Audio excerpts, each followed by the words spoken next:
একমাত্র আল্লাহ ছিলেন, তিনি ব্যতীত আর কোনো কিছুই ছিল না। তার আরশ ছিল পানির উপরে। এরপর তিনি লাওহে মাহফুজে সবকিছু লিপিবদ্ধ করলেন এবং আকাশ ও পৃথিবী সৃষ্টি করলেন।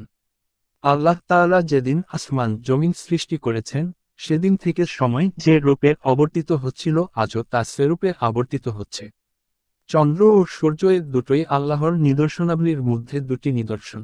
কারো মৃত্যু এবং জন্মের কারণে সূর্যগ্রহণ ও চন্দ্রগ্রহণ হয় না।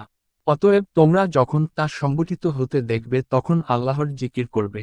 যে ব্যক্তি মনে করে যে মুহাম্মদ সাল্লাল্লাহু আলাইহি ওয়াসাল্লাম তার রবকে দেখেছেন, সে ব্যক্তি বিরাট ভুল করবে। বরং তিনি জিবরিল আলাইহি ওয়াসাল্লামকে তার আসল আকৃতি এবং অবয়বে দেখেছেন। তিনি আকাশের দিগন্ত জুড়ে অবস্থান করছিলেন।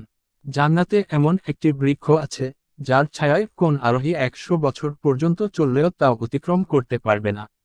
জান্নাতে 8টি দরজা থাকবে, তার মধ্যে একটি দরজার নাম হবে রায়ান। একমাত্র রোজাদার গণই এই দরজা দিয়ে জান্নাতে প্রবেশ করবে।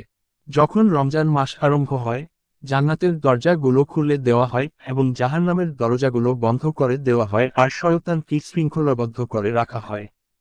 শত ভালো স্বপ্ন আল্লাহর পক্ষ থেকে হয়ে থাকে, আর মন্দ স্বপ্ন শয়তানের পক্ষ থেকে হয়ে থাকে। 5 প্রকার প্রাণী বেশি অনিষ্টকারী, এদের হারাম শরীফেও হত্যা করা যায়। এগুলো হলো বিচ্ছু, ইন্দুর, চিল, কাক এবং পাগলা কুকুর। তোমাদের কারো পানীয় দ্রব্যে মাছি পড়লে তাকে তাতে ডুবিয়ে দিবে, তারপর তাকে উঠিয়ে ফেলবে, কেননা তার এক ডানায় রোগ জীবাণু থাকে আর অপরটিতে থাকে প্রতিশোধ।